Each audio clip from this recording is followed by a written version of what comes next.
What's going on, guys? This is Burrs. I'm here with Oz, who you guys know in a previous interview I did. He was on Rhino Wars. He was 18 Delta in the military. How you doing today, Oz? Good, Cap. Thanks for having me. Yeah, thanks for joining us. And what I want to do is actually, get your thoughts on some things. I saw some pictures of you working with Chris Costa. So definitely, in the concealed carry, self-defense kind of stuff. And see where you've been lately. I know you're going to be in a magazine, actually. If you want to talk about that a little bit. Sure. I've got some good friends in good places. Raymond Kerr, who's a good friend of mine, is a SEAL, former SEAL. He works for a company called Scout, and Scout has a magazine out called Warrior. So Ray reached out to me and asked me if I would be willing to talk about what it means to be a Green Beret, what it takes to become a Green Beret, and what the process is like. So Scout magazine in this episode, or this issue, is their fall 2012 magazine. They basically did a nice little spread, and I was fortunate enough to talk about being an 18 Delta, going through the pipeline, going through the Q course, what selection was like, stuff like that. The demands on troops becoming a special forces guy. So pretty awesome magazine. Check it out when you guys get a chance. Cool. Yeah, I'll definitely, if I get a link into that, I'll go ahead and put it down below there. So yeah, as you said, you were an 18 Delta in the military. Go through your experience, quickly, kind of about what your background is, etc. Sure. I joined the Army right out of high school, so turning 17, or at the cusp of becoming 18, and paying for the consequences in a new and dynamic new way. I got in a little bit of trouble with the law when I was younger, so I got an alternative to go to the Army or do some jail time. So being a young punk, I think it was really, really good timing. I think God was looking after me and decided that it was time for me to grow up. So I joined the infantry as an infantryman and carried a 240 machine gun for a couple of years. Got a lot of exposure and just saw that I was really natural at being a tactician out there. Was a little bit frustrated because we had such a high turnover rate in the infantry, and I wanted to do something better. We had a special forces guy that was kind enough to come recruit at our unit in Fort Lewis, Washington. And as soon as I saw him, I just knew that I wanted to work with guys of that caliber. I knew that I wanted to work with guys who had an internal drive to better themselves and to excel and be at a different level of operations. So I decided I would try out for Special Forces. So I went through the pipeline, went through selection. Selection pipeline is just it's a 4-week process of basically assessment, which is kind of unique in the Green Beret pipeline because there's no training involved. It's all basically assessing what skills you have. And traditionally, Green Berets come from about 3, 4, maybe 5 years in the military. So you're looking at being a specialist, promotable, if not a sergeant or higher, when you go to the selection process. We call it SFAS, which is Special Forces Assessment and Selection. So I think one of the most demanding things about the selection process is the mental games that the cadre play on you. Coming from a military background, you're conditioned to a schedule, a regimen, a program. And part of the things that they utilize to their advantage over there is they don't give you a schedule. They don't give you a rundown. You don't know anything. They basically tell you, bring everything you have and come meet us over here when you're going to run down this road. And you say, how far am I going to go? They say, just do your best. So any athlete knows that you kind of condition yourself. You time your runs, your distances, and you pace yourself. That's how you finish a long endurance event. You don't go balls to the walls right off the bat. So the fact that you never know how far you're going or what you're doing next or how long you're going to be doing it plays a lot of mind games on people, and it really weeds people out. So physical endurance is obviously just one of those things that comes natural in special operations. SEALs do it a little bit differently. We do it differently. Rangers do it differently. Force recon, pararescue. Everyone does the same physical exertion, bust their butt until they basically pass out. But we incorporate a little bit of a mental game into it as well. Once you get through selection, you get into what's called the Q course, or the qualification course, and that is anywhere from 1.5 years to 3 years, depending on what your skill set is. And a lot of people, I think, don't know that the Special Forces Green Berets, they specialize in different things. So although we go through the same weapons and tactics, airborne operations, and things that all other special operations go through, as a member of an ODA or an Operational Attachment Alpha, you're expected to be essentially, quote-unquote, a subject matter expert in one particular field. So One guy might become an expert in weapons and employment of those weapons. One guy becomes an expert in explosives and construction demolition. One guy touches up on the medical aspects of it and all the things that might happen in a foreign country with no medical help. Another guy will do communications and satellite encryption technology. So all those different guys, even though they have a solid foundation for special operations and tactics, they bring a skill set that makes them very valuable to the team. And what that allows us to do is to focus one guy's training to allow him to maximize a particular skill set and bring that to the team so they become very valuable. The 18 Delta, which is my MOS, or military occupational specialty, really kind of focuses around advanced trauma medicine. So we're the closest thing to doctors they're going to see out in the field. Our guys are going to see, anybody's going to see. We go to places where a lot of bad things happen. Sometimes they happen to us. Sometimes they happen to the people that we're working with. And sometimes it's not really bad things. It's just life. I've delivered babies. We're expected to put, do dental work, do C-sections on cattle, whatever comes to, whatever needs to be done, I should say. Right. So very diverse skill set in the ODAs, and I was fortunate enough to be a part of it. Awesome. So then, towards the end of there, you kind of went on and did the Rhino Wars show. So what exactly were you doing over there as far as Rhino Wars goes? I know it was I'd call it like a mini-series. So talk about that experience a little bit. You gained a little bit of fame there. Sure, yeah. It was a little bit different, living a life of, I don't want to say secrecy, but I was really private. I didn't talk about what I did to anybody. My own family didn't know what I was doing. At the time, they thought that I worked in a hospital. Since my mom was a nurse and I was very, very fluent in the lingo that I needed to be because I was medically trained, so she was convinced that I was working in a hospital or otherwise in a relatively safe environment. So I just didn't elaborate too much on where I was doing medicine, but right. I mean, I was doing medicine technically. So Rhino Wars was a project that came into my lap via a good friend of mine, Craig Sawyer. He's a SEAL Team 6 sniper, outstanding professional in the professional soldier realm. Well known. He's done a lot of stuff in Hollywood. Him and I worked together, and he saw me one day. We were training a program. We were teaching a program together, and I guess he took a liking to my image. He felt that I had a personality that he might like to be a part of on a show sometime. So many years go by, and Craig reaches out to me and says, "Hey, I've got this thing that I really want you to be a part of." So he handpicked a small team of guys to go out and essentially do counter-poaching operations.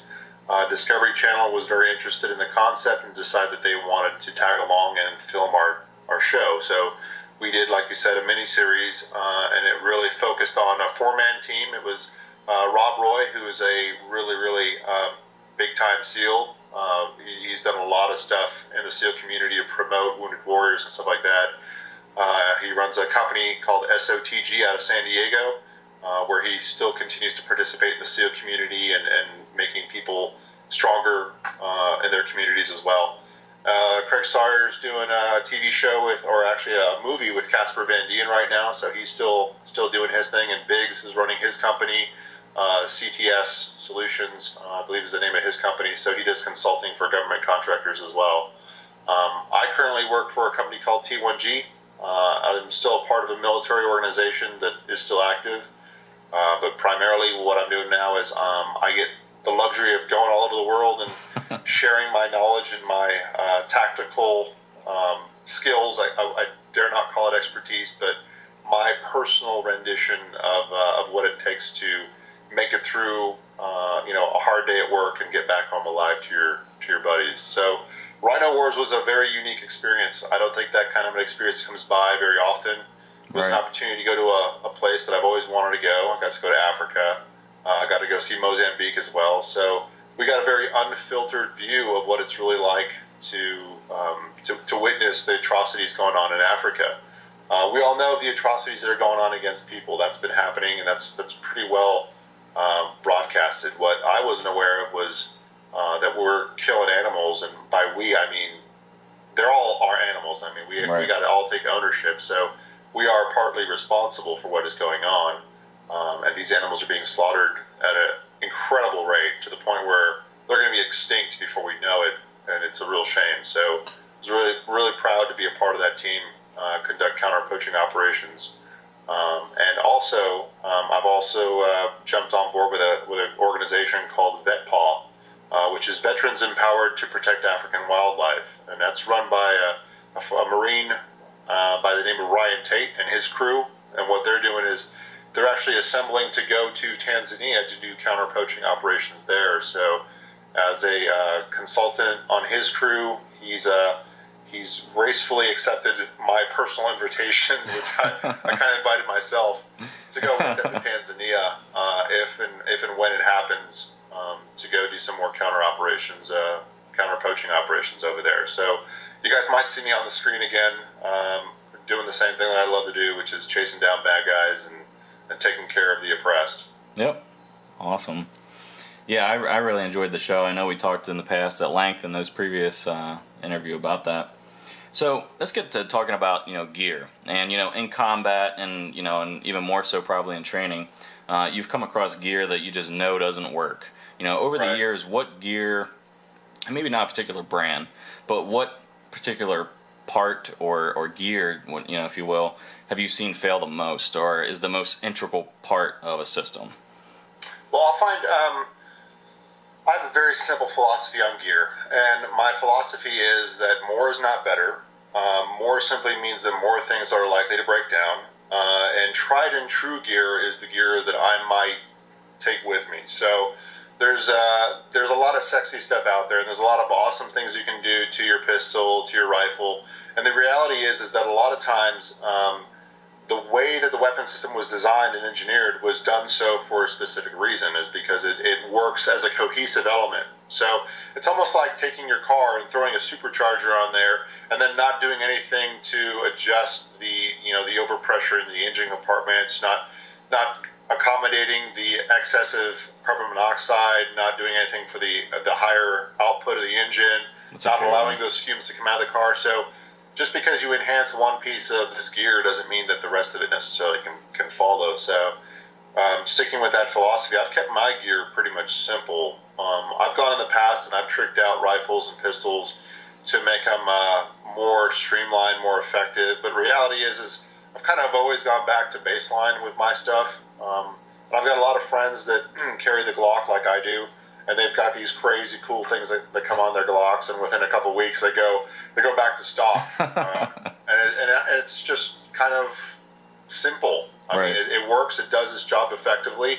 I think that there's some things that can enhance operations, but I think for the most part, if you keep it simple, when stuff goes wrong, then there isn't a lot to overcome in terms of, complicated accessories. Right. So there are definitely some things in my kit that I think are essential, some items that I think everyone's kit should have. But in terms of wazoo gear, I keep it pretty simple. If there's a special mission that I'm doing, which requires that equipment, then I'm ensured that I ensure that I know how to use it and that it's used appropriately. But for the most part, I look for things that are well-rounded, especially when it comes to home defense or protecting your family in the United States or at home, wherever that might be. I think that having several tools might be a good idea, but having a well-rounded tool, a versatile tool, is really the key, because you really want to train on the gear that you use. And I don't think there's a lot of guys out there that have the resources to go train with 4 or 5 different pistols and 4 or 5 different rifles just for different environments. Right. So I try to keep my tool set very versatile. Yeah, now touching on that, would you say that when you look at the consumer market now, that say 50% of it is just stuff to kind of have the people that say, hey, I'm going to buy this, I'm going to be a better shooter because I'm buying this piece of equipment? Is that how you kind of look at the consumer market nowadays with all the options? I think there's a lot of capitalizing of people's desires for higher performance, and the market right now has been more saturated than it's ever been.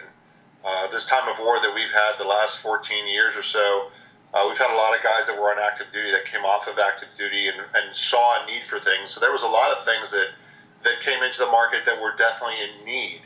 However, when it was identified that there's such a tremendous potential for financial reward in this market, everyone and their mother decided to come out with a new tactical thing, and you would just spray paint something coyote green or coyote brown and a ranger green, and all of a sudden it was tactical. So I think that it's gone a little crazy, it's gone a little over the top. I think it has also backed down from that explosion, so you're seeing a little bit more of consumer wisdom, because I think a lot of guys bought this stuff and they go, you know what, I didn't really need it, or I didn't really like it, or it didn't stand the promises that the marketing stated. Right. So I think we've grown and we've gotten better as consumers to identify those things. And certainly guys like you who they publish, broadcast or advertise things and test and vet things. I think that's tremendously important too. I mean, you got to look at those consumers now compared to before, and you really got to give it to them. They're a lot smarter. So yeah, I agree with you. I think a lot of it is fluff, but I think that there was a period where it was extremely valuable, and things that we got definitely made our lives a lot more effective as operators. Yeah. So as far as, say, your concealed carry on an everyday basis, what do you do as far as a holster, an extra magazine, a medical kit? What's your system look like? I personally, like I said, I keep things simple. I tried a couple different things. I think I mentioned on one of our last interviews that I was a young, dumb kid, and I carried a full-size Kimber 45. It was about as heavy as a small Jeep Wrangler. I carried that in a Kydex holster initially, and I found it to be really uncomfortable. It was really heavy. So I kind of counterbalanced it by doing a double mag pouch on the other side, and it kind of kept my pants on, but at the same time I had to really tighten that thing on to keep my pants from falling off. And I was just trying to picture myself, if I'm running with this kind of weight around, it's not really tactical, it's not really practical. So yeah. I quickly went back to what made sense to me, and I started carrying my Glock 17, which is what I've been teaching a lot of programs with, what I've deployed with many times, and I was so fluid with it. My mechanics with it were so natural after so much repetition that it didn't even make sense to carry anything else. Go through that and go through your experiences a little bit for the viewers.